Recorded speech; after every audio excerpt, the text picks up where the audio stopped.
वागर्थ संपृक्तो वागर्थम प्रतिपत्ते जगता पित्रो वंदे पार्वती परमेश्वरो।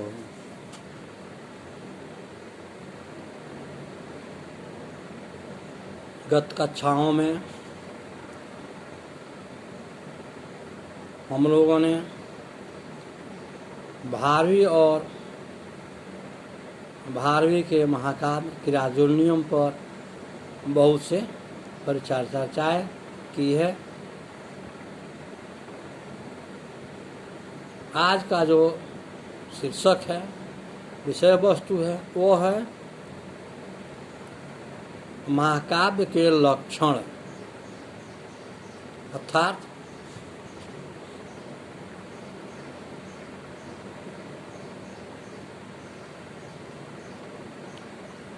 काव्य मुख्य रूप से दो प्रकार के होते हैं, दृश्य काव्य और श्रव्य काव्य।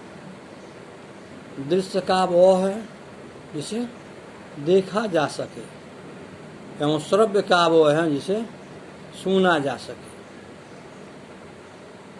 तो यह जो किराजुर्नियम है वह एक महाकाव्य है और यह श्रव्य काव्य है जिसे सुना जा सकता है।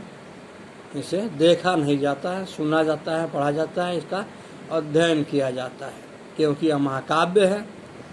यही यदि यह नाटक होता तो यह दृश्य काव्य के अंतर्गत आता। तो सर्वप्रथम आज हम लोग आज की ऑनलाइन क्लास के माध्यम से यह जानने की कोशिश करेंगे कि महाकाव्य क्या है, महाकाव्य हम किसे कहते हैं। क्योंकि बहुत सारे कवि हैं, बहुत सारे उनके काव्य हैं, कथा है, उपन्यास है, गद्य है, पद्य है। बहुत तरह के कवियों ने अपनी अपनी इच्छा अनुसार मनोनुकूल काव्यों की रचना की है। यह जो किराजुर्नियम महाकाव्य है, यह महाकवि भारवी की एकल महाकाव्य है, जिसे भारतीय मनीषियों ने, भारतीय विद्वानों ने महाकाव्य की संज्ञा दी है। अतः आज की परिचर्चा में मैं छात्रों को यह स्पष्ट करना चाहूँगा कि महाकाव्य क्या है, महाकाव्य किसे कहा जाए, है ना। यह एक आवश्यक शीर्षक है और छात्रों के लिए उपयोगी भी है। छात्रों के ज्ञान को बढ़ाने के लिए यह परम आवश्यक है।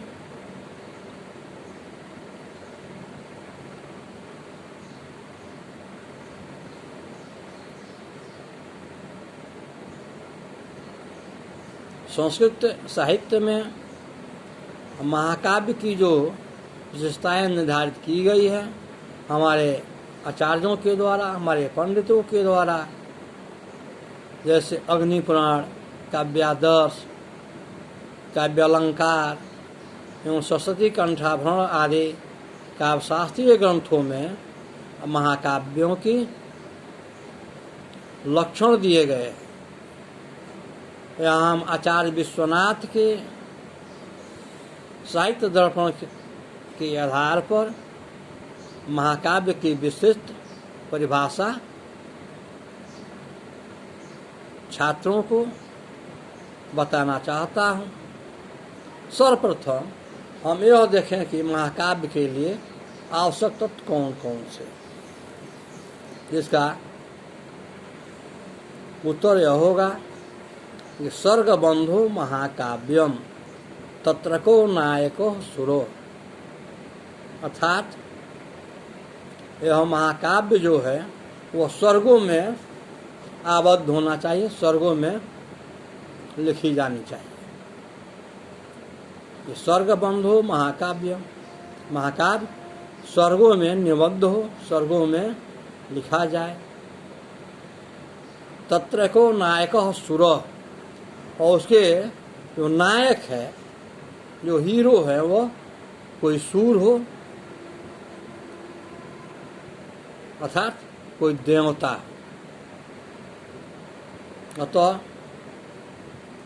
साहित्य दर्पणों के आधार पर हमें यह कह सकते हैं कि महाकाव्य स्वर्ग में रची जानी चाहिए और महाकाव्य के जो नायक है वो कोई देवता होनी चाहिए, या यदि कोई देवता नहीं है तो क्षत्रिय होना चाहिए। जैसे कि आर्जुनियम महाकाव्य के जो नायक हैं कौरव, पांडव, कृष्ण, तो कृष्ण तो देवता है, उन्हें विष्णु के अवतार स्वीकार किया गया है, फिर भी जो कौरव पांडव है एक साधारण क्षत्रिय मनुष्य है। इसलिए कहा गया कि या तो इसके नायक देवता हो या कोई धीरोदात्त क्षत्रिय हो, विशेष क्षत्रिय हो। जैसा कि किराजुल्यम महाकाव्य में जो नायक हैं वो विशेष गुणों से युक्त क्षत्रिय है। अर्जुन, युधिष्ठिर, भीम, दुर्योधन, सुयोधन, कर्ण, ये सभी विशेष क्षत्रिय है।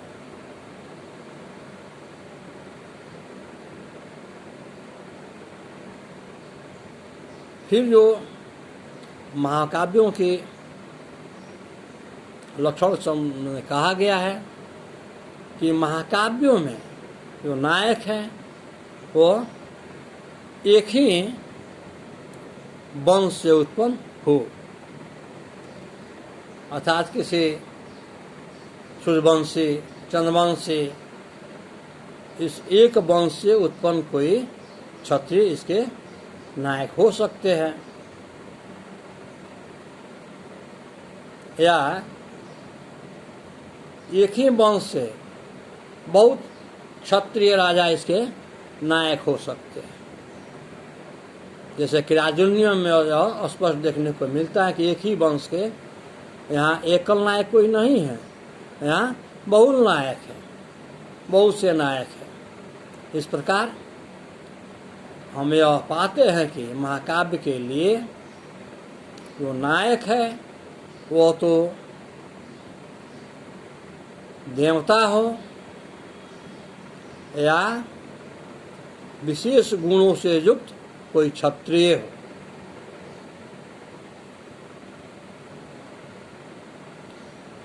और वह क्षत्रिय किसी एक कुल से, किसी एक वंश में उत्पन्न कोई एक क्षत्रिय हो, या उस वंश से बहुत से क्षत्रिय राजा हो, वो नायक हो सकते हैं, वो महाकाव्य के नायक के पात्र हो सकते हैं। यह महाकाव्यों के लक्षण के लिए आचार्य विश्वनाथ ने साहित्य दर्पण में परिलक्षित किया है।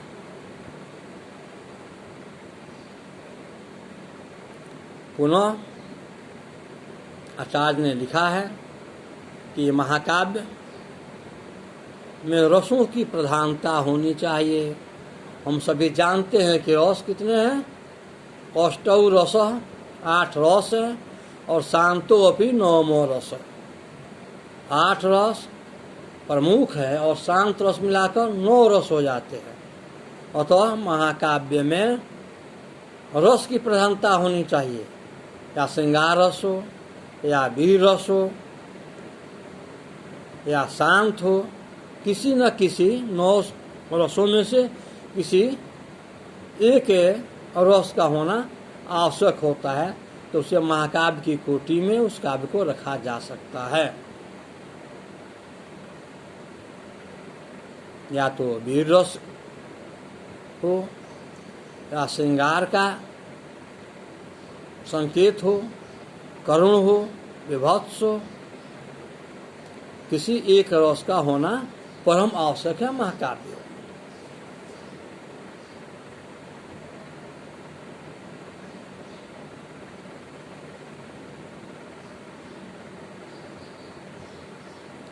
फिर जो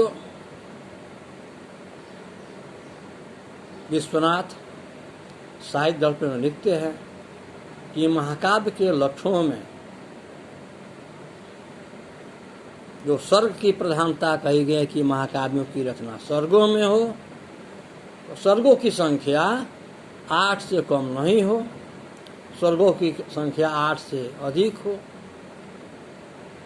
5 से अधिक हो, तभी वे महाकाव्य की सूची में काव्य लाए जा सकते हैं। यदि सर्गों की संख्या 3 हो, 4 हो, तो महाकाव्य नहीं हो सकते हैं, वे खंड काव्य हो जाएंगे। जैसे महाकवि कालिदास द्वारा रचित मेघदूत जो काव्य है वह खंड काव्य कहा जाता है, न कि महाकाव्य, तो उसके 2 ही सर्ग है,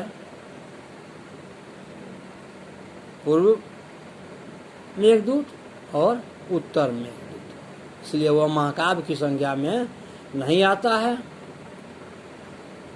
महाकाव्य के लिए 8 सर्गों का होना परम आवश्यक है, जैसा कि इस किरातुल्यम महाकाव्य में 18 सर्ग स्पष्ट रूप से वर्णित है। यहाँ सर्गों की संख्या कितनी है? 18 अर्थात यह किरातुल्यम महाकाव्य साहित्यिक कसौटियों पर पूर्ण रूपेण महाकाव्य की कोटि में खड़ा उतरता है। यह महाकाव्य है, इसमें सर्गों की संख्या 8 से अधिक है, 18। ठीक उसी प्रकार जो महाकाव्यों के लिए आवश्यक है कि रसों की प्रधानता होनी चाहिए, श्रृंगार, वीर, विवास, करुण रस की प्रधानता हो, तो इस किरातुल्यम महाकाव्य में वीर रस की प्रधानता है, जत्र श्रृंगार भी देखने को मिलता है, इसलिए इसे महाकाव्य की संज्ञा दी गई है।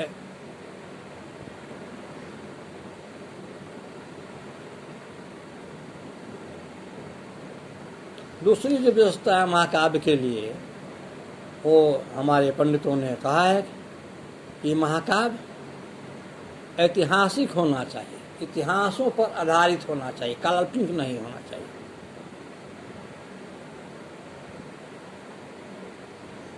क्योंकि जो ऐतिहासिक घटनाएं होती है वो सत्य होती है, उसमें सत्ता पाई जाती है, स्थिरता पाई जाती है, उसमें संस्कार विद्यमान रहते हैं, और काल्पनिक के घटनाओं में ये सभी संभव नहीं है। इसलिए पंडित विश्वनाथ ने महाकाव्य की लक्षण देते हुए लिखा है अपने ग्रंथ साहित्य दर्पण में कि महाकाव्य की जो घटनावृत्त हो वो ऐतिहासिक होना चाहिए, काल्पनिक नहीं होना चाहिए।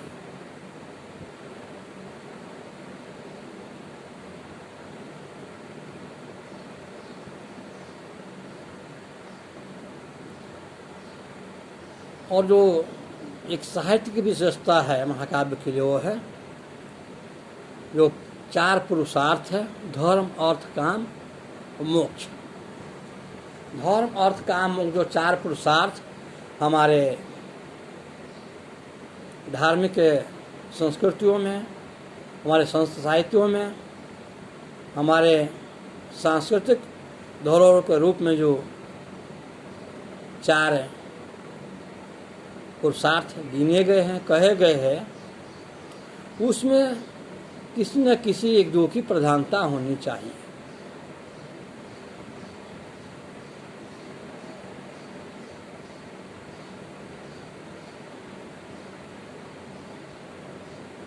और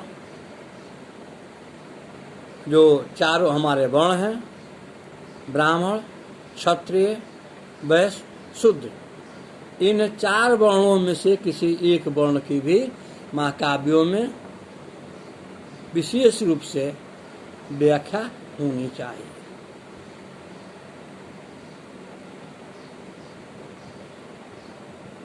या तो ब्राह्मण का वर्णन हो, या क्षत्रिय का वर्णन हो, या फिर वैश्य या शूद्र, 4 वर्णों में से किसी एक वर्ण की इसमें आवश्यक रूप से उपस्थिति होनी चाहिए, तब से महाकाव्य की कोटि में रखा जाता है।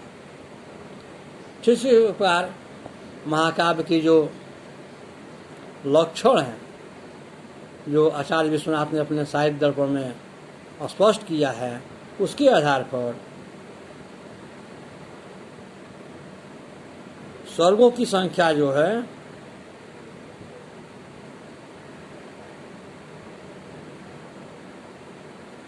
8 से अधिक होनी चाहिए, 8 से न्यून नहीं होना चाहिए।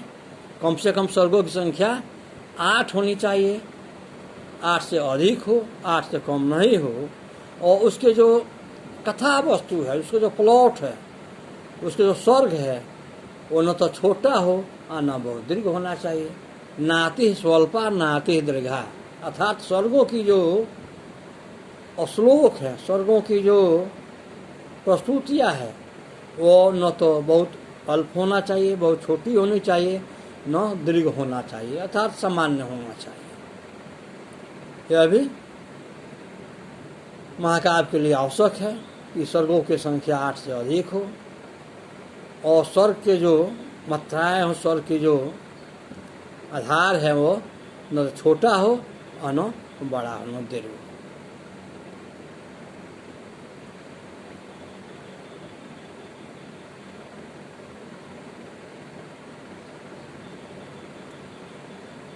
आचार्य विश्वनाथ ने महाकाव्य के लिए यह भी बताया है कि सर्ग के अंत में अगले संग की कथावृत्ति उपस्थित होना चाहिए, सूचना होनी चाहिए। अर्थात जैसे उपशास्त्री में क्रियाजन्यम प्रथम सर्ग पाठक्रम में निर्धारित है, तो इससे प्रथम सर्ग के अंत में द्वितीय सर्ग की भी सूचना होनी चाहिए। यह भी महाकाव्य का एक लक्षण माना गया है पंडितों के द्वारा। अर्थात सर्ग के अंत में अगले सर्ग की उपस्थिति घटना प्रस्तुत होनी चाहिए, उसे महाकाव्य की संज्ञा दी जाती है।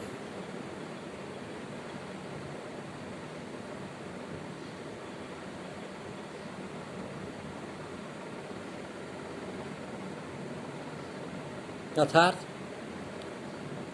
आज हम लोगों ने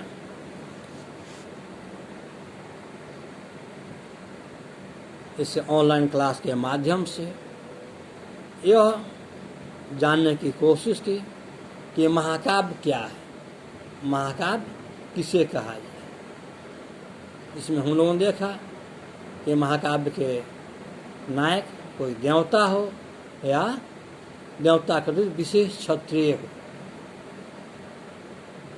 महाकाव्य में स्वर्गों की प्रधानता होनी चाहिए, स्वर्गों की संख्या 8 से अधिक होनी चाहिए, 8 से कम नहीं हो, और इन स्वर्गों को न तो अधिक हो, बहुत बड़ा होना चाहिए, न बहुत ही छोटा। एवं महाकाव्य के लक्षण के लिए उपस्थित सर्गों में रसों की प्रधानता होनी चाहिए, या शांत रस हो, या श्रृंगार हो, या वीर रस हो, करुण हो, किसी रस की प्रवाह होनी चाहिए, तब उसे महाकाव्य की श्रेणी में रखा जाता है।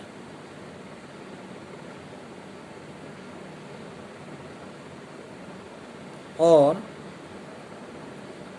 हमारे आचार्य विश्वनाथ ने जो महाकाव्य के लक्षण में लिखा है कि सर्ग में आरंभ में, सर्ग के शुरू में मंगलार्थक श्लोक होना चाहिए या आशीर्वादात्मक श्लोक आना चाहिए। अर्थात सर्ग के शुरू में मंगल युक्त, मंगल कामना के लिए, जैसे कि राजन्यम में श्री शब्द की उत्पत्ति दृष्टिगोचर होती है, श्री कृणामधिपस्य पालने प्रजा सुवृत्तिम यज्ञ दोतम वेदितम सवर्णलिंगम दैतवने स आगत।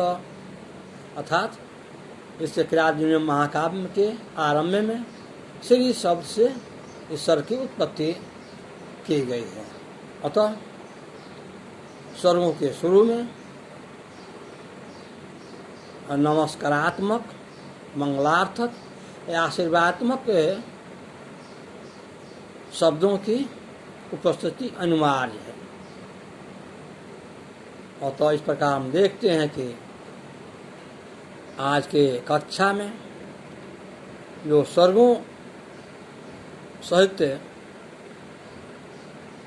नायक के गुण आदि, कैसा नायक हो, कितने नायक हो, नायक कोई देवता हो या कोई विशेष गुणों से युक्त क्षत्रिय हो, एक ही वंश के एक ही नायक हो, एक वंश के अनेक नायक हो सकते हैं, यह सब महाकाव्यों के लिए परम आवश्यक है।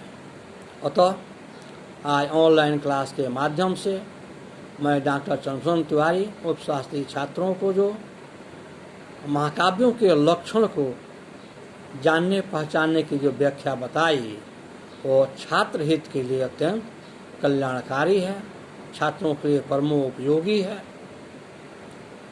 अगली कक्षाओं में फिर इस पर विशद व्याख्या की जाएगी। जयतु संस्कृतम जयतु भारत।